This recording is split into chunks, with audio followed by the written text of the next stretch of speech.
Bienvenida, bienvenido.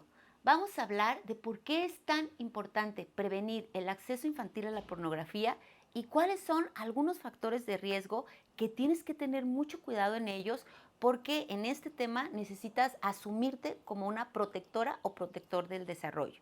A ver, ¿por qué es importante? La pornografía vista en la infancia hace daño y mientras más temprano sea y mientras más violenta sea, pues va a hacer más daño. Vamos a hablar de algunos de sus efectos. Número uno, provoca sensaciones y sentimientos o emociones difíciles de manejar, a veces contrarios y que causan angustia. Dentro de estos están el asco, la culpa, el miedo, también provoca sensaciones como excitación, ansiedad, y entonces todo esto genera mucha confusión.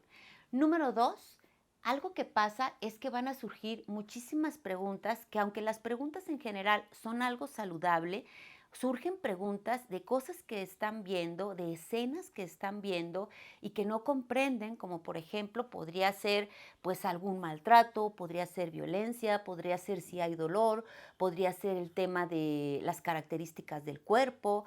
Y todas estas preguntas necesitan un espacio para ser respondidas. O sea, la pregunta en sí no es el problema. El problema es que son preguntas suscitadas por un sobreestímulo y que además, pues hay veces que no hay respuesta a estas preguntas. Ahora, por otro lado, una de las consecuencias de la pornografía es que se cosifica a la otra persona, se cosifica a la persona, a la pareja, se genitaliza la relación sexual solamente, en vez de hacerlo pues un ambiente más amoroso, más con comunicación, más con planeación, más con decisión, etcétera, como nos gustaría transmitirlo, las primeras ocasiones que se habla del tema. Y lo otro que es muy importante es que se empieza a asociar violencia a vida erótica. Y pues eso es bastante riesgoso para el desarrollo y muy lejano a lo que queríamos enseñar. Ahora, esta sobreerotización, como punto número 4, digamos que los niños y las niñas tenían como un recipiente o como un canal por donde la información tendría que ir pasando y a partir de ahí poder digerirla, entenderla desde los afectos, desde los conocimientos, etcétera. Bueno, aquí lo que pasa es que ese tubito, ese canal se desborda. Entonces, esta sobreerotización va a hacer que el concepto, estar pensando en sexualidad, sea muy recurrente y aparezca el mal pensar, pero exacerbado, con poco control en cualquier momento, y eso luego también se traduce además en faltas de respeto. Otro problema que tenemos, un quinto problema que tenemos es el afecto, el daño a la imagen corporal.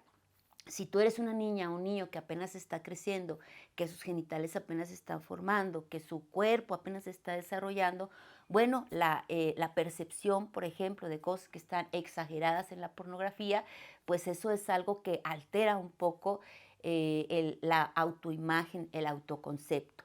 Como número 6, y es uno de los efectos que más nos preocupan y que debes de recordar siempre, es que como efecto de la pornografía se puede ejercer violencia sexual. Es altamente común que surja el acoso sexual como forma de violencia sexual y el abuso sexual, ¿no? Hay que contemplar que la pornografía excita. Entonces, la pornografía, un niño o una niña que acaba de ver pornografía, bueno, pues como cualquier persona con una gran excitación, pero con la madurez de 8, 9, 10 años, es probable que pueda abusar de una persona. Entonces, fíjate cómo hemos estado trabajando tanto tiempo en prevenir la violencia sexual para que por un descuido, por una imprudencia, por una serie de factores que influyen, tu niño o tu niña pueda cometer una forma de violencia sexual hacia alguien más. Y bueno, otro efecto número 7 es que no se puede controlar lo que se vio en pornografía sin apoyo. Y esto quiere decir que el niño o la niña va a estar compartiendo esa información con otros niños y niñas, ya sea verbalmente, ya sea visualmente, y pues va a provocar que estos efectos sean pues como una escalera, ¿no? Como algo que va creciendo y va a dañar los grupos. Entonces, es muy importante que entiendas que la prevención del acceso a la pornografía está por encima de la pertenencia, por encima de la importancia de darle un celular con internet, sin cuidado, sin haber educado sobre el tema, en una edad que no corresponde. Y entonces que sepas que cuando das un recurso o descuidas un recurso por pertenencia, por complacer, por ser buena onda con un niño, niña o inicio de adolescencia temprana, pues lo que estás haciendo es favoreciendo un montón de riesgos que era tu trabajo prevenir. Ahora, ¿en qué cosas, cuáles son algunos de los mecanismos por los cuales los niños y las niñas acceden a pornografía? Bueno, uno es que se comparte con amistades. Y esto pasa como mucho más con los niños, ¿no? Se comparte con amistades. Número dos, esto pasa mucho más en las niñas que acceden a ligas con más ingenuidad, donde te van a dar premios, donde te van a enseñar pasos de un videojuego, donde te dicen que tu celular se va a llenar de virus si no seleccionas esa protección, todo ese tipo de cosas. Esa es otra de las formas más comunes para entrar a pornografía, sobre todo en las niñas.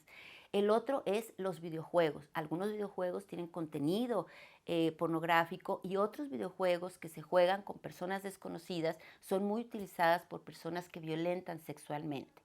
Otro que tienes que saber es que los niños y las niñas que tienen muchas más preguntas de sexualidad y que no tienen quien se las responda, son mucho más, tienen mucho más factor de riesgo para poder entrar a pornografía por una duda que no tenía nada que ver con erotismo, pero pues simplemente al buscar cuerpo humano, al buscar genitales, al buscar cómo son las relaciones sexuales, pues realmente se encuentra con este contenido. Otra forma como suelen entrar es a través de retos. Entonces es un tema sobre el cual hay que educar. ¿Cuáles retos sí son viables de proponer en la amistad?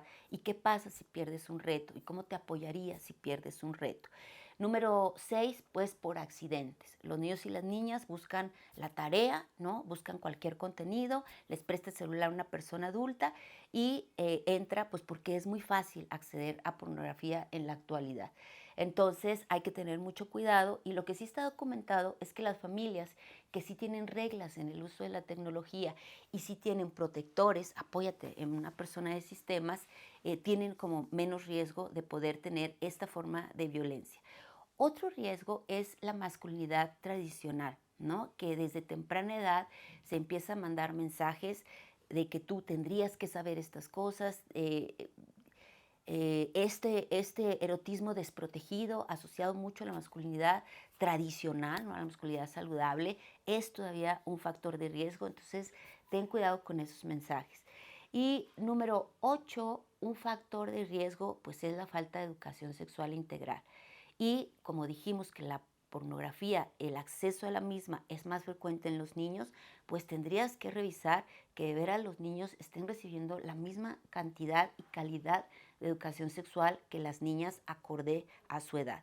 Y por último, eh, hay que recordar que un niño o una niña que ve pornografía requiere de apoyo. De hecho, lo que cada vez nos queda más claro es que requiere de apoyo terapéutico para dar seguimiento y poder sacar adelante con un buen protocolo de acción esta sobreestimulación. Y no es un niño malo, una niña mala, un niño perverso, una niña perversa en la manera que se entiende perversión socialmente. Es una víctima de violencia sexual, el niño o la niña que vio pornografía. Y en ese sentido necesita mucho apoyo para poder sacar adelante y que todos estos efectos negativos sean limitados y se convierta pues en una oportunidad de resiliencia. Entonces, necesitamos que tengas firmeza, necesitamos que asumas tu papel de protector, porque además, pues ya sabemos nuevamente que esto es producto de la mercadotecnia también, producto de la falta de educación sexual, producto de las carencias sociales en cuanto a sexualidad y a ti te toca proteger. Por favor, ponlo como una prioridad. Soy Gemma Ortiz, te mando un abrazo, muchas gracias por visitar EFESA.